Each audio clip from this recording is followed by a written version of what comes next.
بڑے ہی ادب، احترام، محبت، خلوص، توجہ اور بیداری کے ساتھ کونین کی سوئی ہوئی تقدیر کو بیدار کر دینے والے پیارے نبی کی بارگاہ ناز میں بلند آواز سے درود شریف پڑھنے کی سعادت حاصل کریں۔ پڑھیں اللہم صلی علی سیدنا و مولانا محمد وعلی آل سیدنا و مولانا محمد وبارک وسلم وصلی علیہ صلاة و سلاما علیک یا رسول اللہ قد ضاقت حیلتی انت وسیلتی ادرکنی بحرمت الشیخین یا حبیب اللہ صلی اللہ تعالی علیہ وسلم۔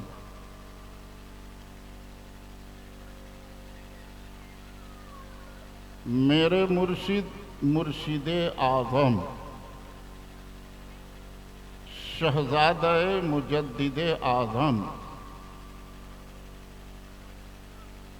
نائب غوث اعظم وارث علوم امام اعظم عاشق رسول اعظم یعنی سیدی سرکار حضور مفتی اعظم رضی اللہ تعالی عنہ وارضاہ عنہ، حضور غوث پاک رضی اللہ تعالی عنہ کی بارگاہ پاک میں اپنا خراج عقیدت یوں پیش کرتے ہیں اور فرماتے ہیں: تجلی نور قدم غوث اعظم، تجلی نور قدم غوث اعظم، ضیائے سراج الظلم غوث اعظم۔ یہ دل یہ جگر ہے، یہ آنکھیں یہ سر ہے، یہ دل یہ جگر ہے، یہ آنکھیں یہ سر ہے، جہاں چاہو رکھو قدم غوث اعظم۔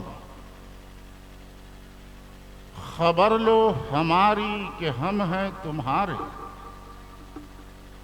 خبر لو ہماری کہ ہم ہیں تمہارے، خبر لو ہماری کہ ہم ہیں تمہارے، کرو ہم پہ فضل و کرم غوث اعظم۔ نہ پلہ ہو ہلکا ہمارا نہ ہم ہو، نہ پلہ ہو ہلکا ہمارا نہ ہم ہو، نہ بگڑے ہمارا بھرم غوث اعظم۔ تمہارے کرم کا ہے نوری بھی پیاسا، تمہارے کرم کا ہے نوری بھی پیاسا، ملے یم سے اس کو بھی نم غوث اعظم۔ اور سیدی سرکار اعلیٰ حضرت امام اہل سنت مجدد دین و ملت حضرت علامہ شاہ امام احمد رضا خان مجدد اعظم بریلوی رضی اللہ تعالی عنہ کا صرف ایک شعر اعلیٰ حضرت فرماتے ہیں: تجھ سے در، در سے سگ، اور سگ سے ہے مجھ کو نسبت۔ تجھ سے در، در سے سگ، اور سگ سے ہے مجھ کو نسبت، میری گردن میں بھی ہے دور کا ڈورا تیرا۔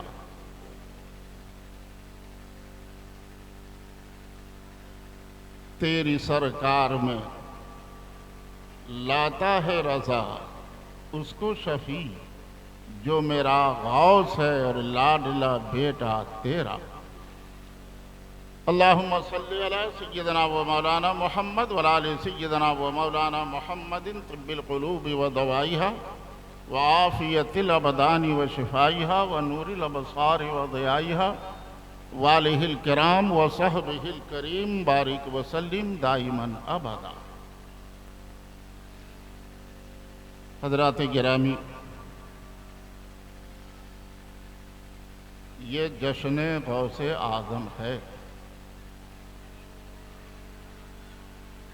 جب سے لے کر اب تک عقیدت مندوں نے، منقبت خانوں نے، غوث اعظم کے شیدائیوں نے مختلف انداز میں سرکار بغداد کی بارگاہ میں محبتوں کا گلدستہ پیش کیا ہے اور آپ نے سماعت کیا ہے۔ ابھی ابھی مجھ سے پیشتر مشہور و معروف نعت خواں اپنی خوشگلوئی سے مجمع کے اوپر ایک کیف ڈال دینے والا ہمارا نعت خواں جناب حافظ عزیز رضا قادری صاحب آپ کو اپنی خوشگلوئی سے محظوظ کر رہے تھے اور آپ محظوظ ہو رہے تھے۔ ناظم اجلاس حضرت علامہ مولانا غلام مذکر خان صاحب قبلہ بہت دیر سے آپ کو اپنے خصوصی انداز میں، جو ان کے اپنے نقابت کا انداز ہے، آپ کو بیدار کرنے، جھنجھوڑنے اور آپ کو آپ کے غوث کی بارگاہ سے بہت قریب کرنے کی بہت دیر سے بڑی محبت سے کوشش فرما رہے تھے۔ بڑی کوشش کی انہوں نے کہ آپ سبحان اللہ کہیں، مگر کچھ دیر تک تو بہرحال آپ نے ان کا ساتھ دیا، مگر پھر وہی خاموشی۔ اگر میں ایک دو گزارش آپ سے کروں اور آپ میری گزارش کو اگر مان جائیں تو میں سمجھتا ہوں اس جلسہ کے لیے بہت اچھا ہوگا۔ پہلی گزارش یہ ہے، ہم لوگ اتنی دور سے آئے اور آپ سب بہت دور بیٹھے۔ ہم اتنی دور سے آپ کو قریب سے سنانے کے لیے آئے ہیں، لیکن آپ بہت دور بیٹھے تھے۔ اس لیے گزارش ہے، یہ ساری جگہ کیوں خالی رکھی ہے آپ نے؟ آپ قریب رہیں گے تو بولنے میں اچھا لگے گا۔ کرسی سمیت قریب آ جائیے، کرسی مت چھوڑیے، کرسی کا بڑا جھگڑا ہے آج کل۔ کرسی سمیت قریب آ جائیے، ہمارے بزرگ سامنے تشریف فرما ہے، آپ سے مؤدبانہ گزارش ہے، کرسی سمیت قریب تشریف لے آئیں تاکہ آپ کو میں بہت قریب سے کوئی بات کہہ سکوں اور آپ بہت قریب سے خدا کے حبیب کی بارگاہ میں اپنی محبت کا خراج پیش کر سکیں۔ تشریف لائیے، قریب آئیے، قریب آ جائیے، بہت دور بیٹھے ہیں آپ۔ یہ دوری مٹائیے۔ یہ دوری کب تک؟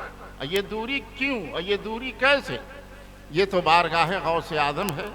سرکار بغداد غوث اعظم رضی اللہ تعالیٰ عنہ نے نہ جانے کتنے ٹوٹے ہوئے دلوں کو ملایا ہے، ٹوٹے قلوب کو متحد فرمایا ہے، منتشر لوگوں کو جمع کیا ہے آپ نے، بکھرے ہوئے لوگوں کو ایک پلیٹ فارم پر لانے کی آپ نے کوشش کی ہے۔